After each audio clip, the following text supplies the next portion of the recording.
Bom, pessoal, vamos para mais uma videoaula trabalhando com o mesmo exemplo anterior, só que agora utilizando um método analítico, um método que utiliza a decomposição vetorial.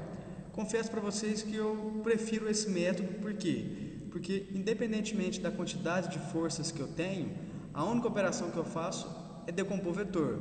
Naquele outro método que nós trabalhamos, eu só consigo trabalhar com pares de vetores. Então eu tenho que encontrar vetor resultante de um par de vetor, utilizar esse vetor resultante com a outra força e assim por diante, e desenhar inúmeros triângulos, tá? Então eu prefiro trabalhar com esse, porém nós temos que ter noção de todos os métodos, tá?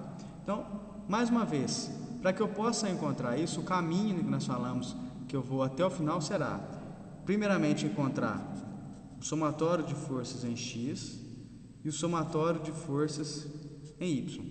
Por que eu tenho que fazer isso?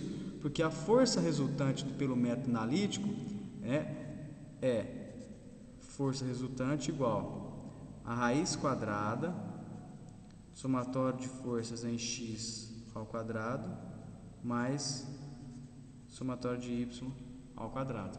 Isso aqui, pessoal, nada mais é do que o teorema de Pitágoras, em que eu tenho um cateto e o outro cateto. Então, o teorema de Pitágoras vem para compor essa fórmula para a gente.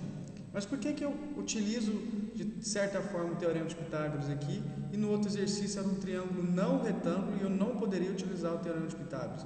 Porque quando nós decompomos um conjunto de forças, eu sempre estou decompondo no eixo X e no eixo Y, ou seja, quantos graus eu tenho do eixo Y ao eixo X?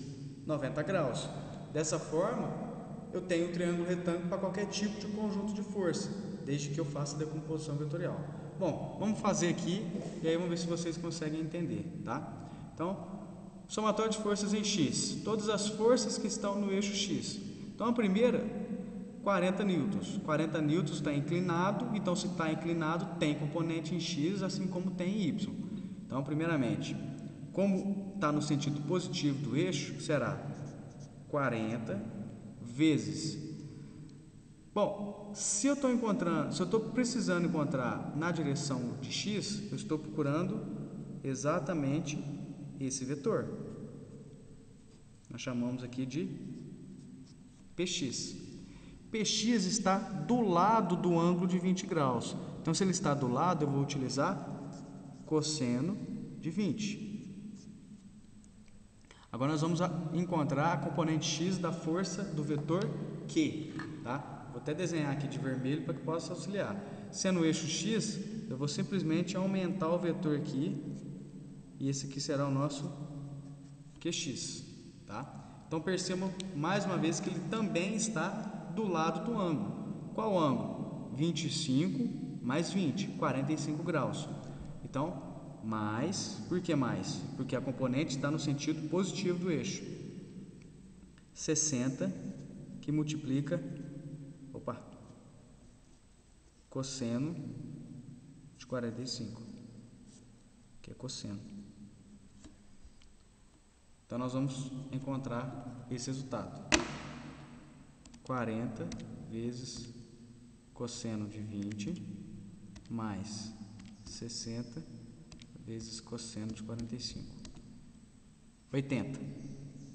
Então, a componente X do vetor resultante tem 80 newtons. Agora, nós vamos encontrar isso aqui, somatório de forças em X, e agora nós vamos encontrar somatório de forças em Y. Então, lembra que eu falei para vocês, sempre que eu estou no conjunto de força, as relações vão se inverter. Se eu estou trabalhando com cosseno em X, em Y vai ser seno. A única observação que eu tenho que ter é se o sinal continua ou muda para negativo.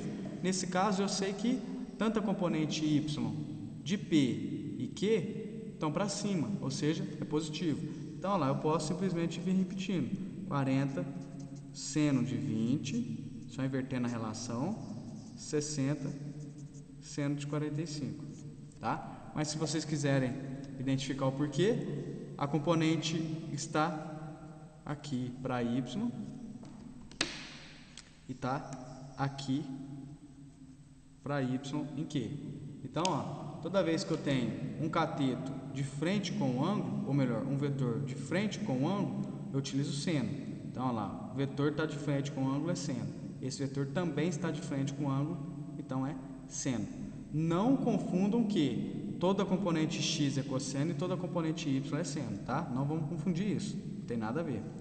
Então, 40 vezes seno de 20 mais 60 vezes seno de 45.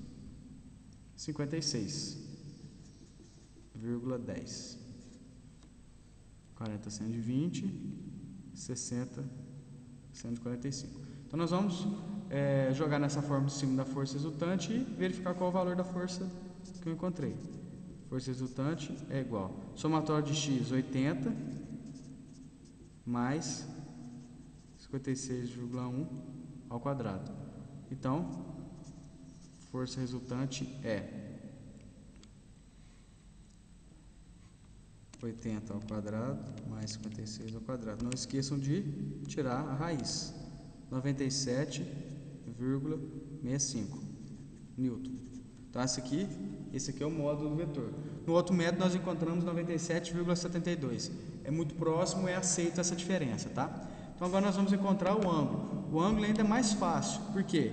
Porque a fórmula que eu utilizo, vamos chamar ele aqui de esse ângulo, que é a direção final do vetor, vamos chamar de θ, só para identificar.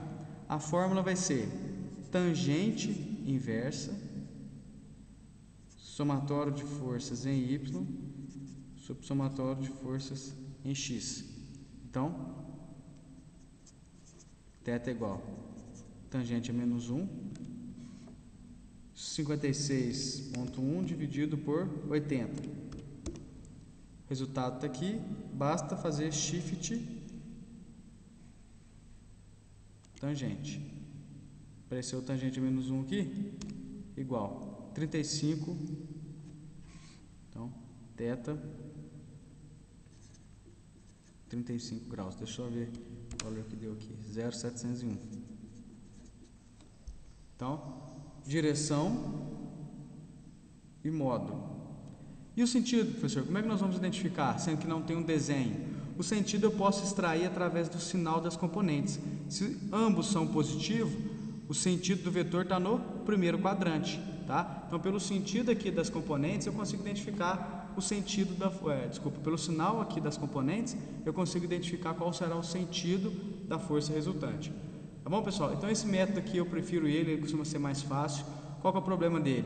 Sempre atentar para as relações, quando que é seno e quando que é seno e quando que é cosseno, para o sinal, para os sinais dos vetores, que isso aqui modifica por completo, tá? E é isso, não tem muita dificuldade para aplicar essa regra não, tá?